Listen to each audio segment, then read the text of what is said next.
मराठा समाजाच्या रास्त मागण्या घेऊन संविधानिक पद्धतीनं आज मराठवाडा आणि महाराष्ट्राच्या कानाकोपऱ्यातून तळागाळातला सर्वसामान्य मराठा आंदोलक मनोज जरांगे पाटलांसोबत आज आझाद मैदानाला आंदोलन करतोय.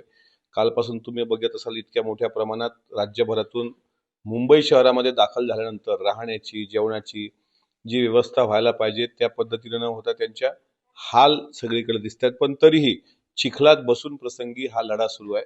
तो संविधानिक पद्धतीने सुरू आहे. माननीय कोर्टाने एक दिवसाची मुदतवाढ दिलेली असली तरी त्या कोर्टाच्या आदेशाचं कुठेही उल्लंघन होणार नाही.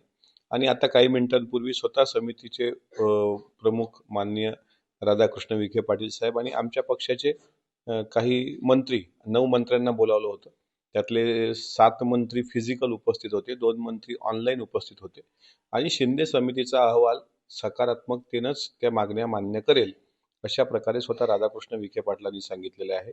मी आत्ताच्या या संकटाच्या घडीत इतक्या मोठ्या प्रमाणात जो कृषक वर्ग आलाय, शेतकरी वर्ग, जो खऱ्या अर्थानं हातमजुरी करणारा, रोजगारासाठी धडपडणारा असा सर्वसामान्य तरुण आरक्षणाचा लढा लढत असेल संविधानिक पद्धतीनं, त्याला माझा जाहीर पाठिंबा आहे.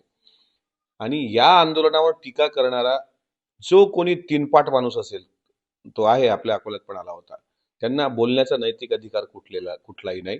ओबीसी बांधवांचं पण साखळी उपोषण नागपूरला आजपासून सुरू होते आणि मराठा समाजाचा पण आरक्षणाचा प्रश्न आहे.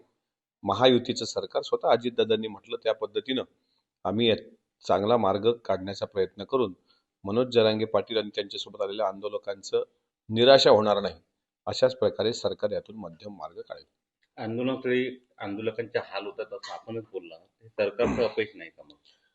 एक गोष्ट मान्य केली पाहिजे का 3 महिन्यांपूर्वी असं आंदोलन करण्याचा इशारा हा मनोज जरांगे पाटलांनी दिला होता. पहिल्यांदा तर त्यांची इथं येण्याची वेळच त्यांच्यावर यायला नको होती, की मुंबईत दाखल होण्याची वेळच येणार नाही. आणि जर ते दाखल होत असतील तर मग शासन प्रशासनाची ती जबाबदारी असते.